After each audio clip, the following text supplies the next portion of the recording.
આપણે સૌને નવા વર્ષની શુભેચ્છાઓ અને પ્રણામ. આપણી વીર નર્મદા દક્ષિણ ગુજરાત યુનિવર્સિટીમાં હાલમાં સપ્ટેમ્બર, ઓક્ટોબર, નવેમ્બર, ડિસેમ્બર 2024ની યુનિવર્સિટી પરીક્ષા ચાલી રહી છે, જેમાં કુલ અત્યાર સુધીમાં 140 જેટલા વિવિધ પ્રકારના કેસો આવ્યા હતા. એનું જે એમપીઈસીની અંદર હિયરિંગ હતું એમાં 115 જેટલા વિદ્યાર્થીઓ હાજર હતા. એમાં અલગ અલગ પ્રકારની શિક્ષા એટલે કે ₹2500થી શરૂ કરીને ₹10,000 સુધીનો એને દંડ કરવામાં આવ્યો છે.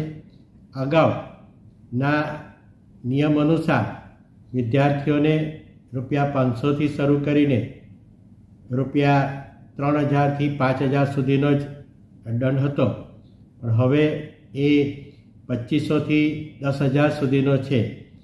ગયા વર્ષે સમગ્ર વર્ષ દરમિયાન કુલ 1200 જેટલા આ પ્રકારના કોપી કેસ થયા હતા, પણ હાલની અંદર સુધીની લેવાયેલી એક્ઝામની અંદર 140 જેટલા વિવિધ પ્રકારની પરીક્ષાની વિવિધ પ્રકારની ગેરરીતિ કરતા પકડાયા હતા.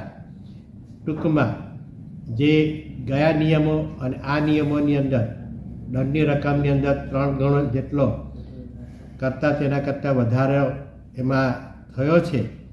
એની અસરના ભાગરૂપે કેસની અંદર ખૂબ ઘટાડો થયો છે. આ ઉપરાંત બીજું, યુનિવર્સિટી ખાતે જે સ્માર્ટ વોલ છે એટલે કે તમામ પરીક્ષા કેન્દ્રો ઓનલાઈન કરી દેવામાં આવ્યા છે, જેથી અહીંથી પણ એનું તમામ પરીક્ષાના વર્ગખંડ, સ્ટ્રોંગ રૂમ દરેકનું ઓનલાઈન યુનિવર્સિટી ખાતેથી એનું નિરીક્ષણ કરવામાં આવે છે.